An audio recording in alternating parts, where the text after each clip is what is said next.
السلام عليكم ورحمة الله وبركاته. إن الحمد لله نحمده ونصلي على رسوله الكريم. সম্মানিত দিনী ভাই বোনেরা, দেশ এবং বিদেশ থেকে কাছদূর থেকে যারা যে প্রান্ত থেকে আমাকে দেখতেছেন সবাইকে আন্তরিক মোবারকবাদ। প্রিয় বন্ধুগণ, আশা করি সকলে ভালো আছেন। আলহামদুলিল্লাহ, দীর্ঘদিন পরে আমি আপনাদের সামনে হাজির হয়েছি। হাকিম নুরউদ্দিন আহমদ ফরাজি। বিভিন্ন সমস্যার কারণে আমি আপনাদের সামনে আসতে পারি নাই। বিভিন্ন সমস্যার কারণে বিভিন্ন প্রশ্নের উত্তর আমি আপনাদেরকে দিতে পারি নাই।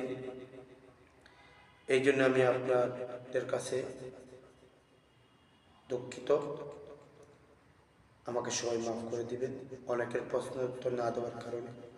প্রিয় বন্ধুগণ, একটা বিষয় সবসময় আমার কাছে আসতেছে, সেটা হচ্ছে স্ত্রীর সহবাসে গেলে যৌন উত্তেজনা বাড়ে না। তো আজকে অত্যন্ত গুরুত্বপূর্ণ একটি বিষয় আমি আপনাদেরকে দুইটি রেমেডি, ন্যাচারাল রেমেডির কথা বলে দেব। যদি সেইগুলো আপনারা সেবন করতে পারেন ঠিক মতন, ইনশাল্লাহ আপনাদের যৌন উত্তেজনা বাড়বে, স্ত্রীর সহবাসে দীর্ঘক্ষণ মিলন করতে পারবেন, ইন্টারকোর্স করতে পারবেন। তো প্রিয় বন্ধুগণ, আসুন সেই রেমেডিগুলো কি আমি জেনে নিই। 1 নম্বর হচ্ছে, আপনি একটা পেঁয়াজ নেবেন, দেশীয় পেঁয়াজ। নেওয়ার পরে সেই পেঁয়াজকে পুরো পেঁয়াজটাই কুচি কুচি করে কাটবেন। কাটার পরে একটি ব্লেন্ডারের মধ্যে রাখবেন। তারপরে 2 কোয়া রসুন নেবেন। নেওয়ার পরে ভালোটিকে তার উপরে চাল ফেলে ওই পেঁয়াজের মধ্যে ব্লেন্ডারে রাখবেন।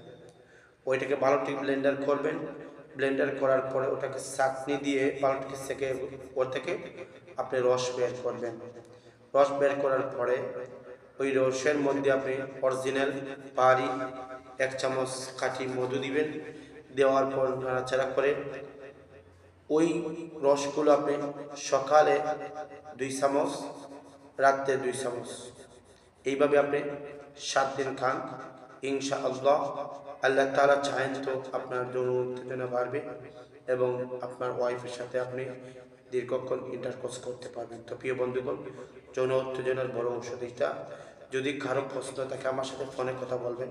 আমার আগের যে ফোনটি ছিল সেই নম্বরটা হেরে গেছে, মোবাইলটা চুরি হয়ে গেছে, আমি সেই নম্বরটা তুলতে সক্ষম হয় নাই। এই জন্য আমি স্ক্রিনের মধ্যে একটি নম্বর দিব, ওইটা দিয়ে আমার সাথে যোগাযোগ করবেন। তো প্রিয় বন্ধু, যৌন উত্তেজনা যে কোনো বিষয়, সেক্সুয়ালি যে কোনো বিষয় আপনারা আমার সাথে আলোচনা করতে পারেন সকাল 10টা থেকে 12টার মধ্যে। ইনশাল্লাহ আমি আপনাদেরকে সময় দেবো। তো প্রিয় বন্ধুগণ, ভালো থাকুন, সুস্থ থাকুন।